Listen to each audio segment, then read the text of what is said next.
est moins bonne. Oui. Et là, on a l'impression d'une évolution considérable, en tout cas d'une audience considérable.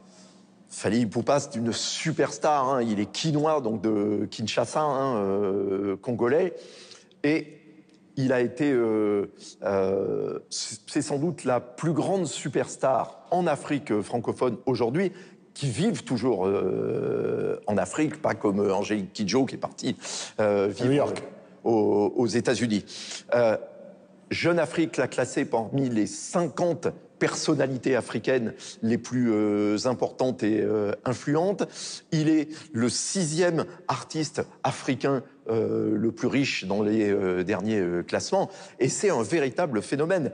Il joue dans la série River Hotel, qui a été diffusée sur les antennes de TV5 Monde il y a 2 ans et que vous pouvez voir sur la plateforme tv5mondeplus.com.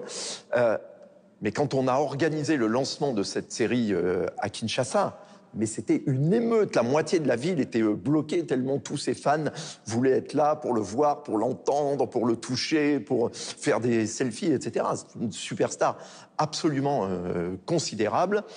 Il a commencé sa carrière à la fin des années 90. Il était le protégé de Koffi Olomide, dont il est aussi un peu l'héritier. Et il chante évidemment la rumba lingala quinoise, mais il est aussi, c'est un crooner, c'est un séducteur, il a une très belle voix, il est très beau garçon aussi, il faut dire, et il aurait, la comparaison est extrêmement osée, mais il aurait un côté Julio Iglesias d'Afrique centrale. Et c'est un phénomène vraiment qui... voilà, remplit les salles, alors très au-delà de l'Afrique. Il a la grâce, quoi. Voilà. Il a la grâce. C'est vrai, c'est comme il a commencé à chanter avec Koffi Olomide et que Koffi Olomide avait, avec Quartier Latin, une approche de la musique congolaise qui était celle de la rumba congolaise, on va dire, traditionnelle, classique. Donc il a complètement intégré ça. Il a cette connaissance-là et il s'était fait un vrai nom au sein de Quartier Latin. Donc il a une vraie 30 millions de vues sur YouTube avec 2 titres, je crois, un avec Yana Nakamura et Notre experte du succès, c'est Laura. Non, mais Mais attendez, je vais vous faire pâlir de jalousie. Plus de 3 millions de personnes qui le suivent sur les réseaux sociaux. Regardez le site Guillaume Durand. Regarde. Non, mais, et c'est vrai, parce que là, on entendait les garçons parler, mais je rejoins ce que dit Yves. Ce côté Julio Iglesias, il marche aussi parce qu'il chante l'amour. Dans cet album-là, il chante l'amour, ça fait du bien, et c'est un bon album. Et Tout de suite, elle ne va pas chanter.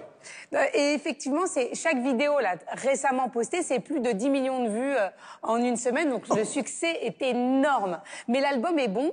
La chanson aussi, il y a un duo avec Matt Pokora qui est très bien. C'est vrai que c'est enlevé et c'était pas évident en mélangeant cette culture urbaine musicale avec la rumba congolaise que ça prenne. Et là, on a vraiment l'impression que la magie opère. Donc ça devient beaucoup plus accessible pour ceux qui n'écouteraient pas, comme le dit Miel, de la rumba congolaise classique et traditionnelle. Là, enfin moi j'ai adoré cet album. C'est pas franco, ça c'est sûr. Il se produit aux États-Unis, il se produit dans le monde entier. C'est une superstar absolument considérable, et vous l'avez dit, qui chante dans plusieurs langues, mais notamment le lingala, qui est sa langue natale. Musique, parlons de musique justement. Vous en pensez quoi? C'est un gros trou dans ma culture parce que je n'en avais jamais entendu parler jusqu'à son featuring sur l'album de Damso, Fais ça bien, qui était, et je me suis dit mais qui est-il? Donc je suis allé voir, je me suis rendu compte à quel point c'était... Je n'ai jamais vu une page Wikipédia comme celle-là. C'est hallucinant, mais vraiment, le nombre de collaborations. Alors, il a fait 6 albums solo, il a fait 6 albums avec Quartier Latin International et Koffi Olomide, vous l'avez dit. Il a fait des pubs il a chanté pour des pubs pour une grande marque de boissons rouge et blanche. Il a Suisse, quoi. Il a été voilà, Starsky il a été dans l'Afrique a un incroyable talent. C'est hallucinant. Il faut lire sa page Wikipédia, ça prend à peu près une soirée, vraiment.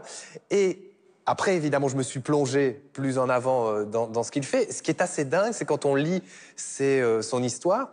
Il a été biberonné à Snoop Dogg, à des gens comme Michael Jackson, et j'ai l'impression qu'il a synthétisé tout ça. Il y a mis beaucoup d'influences de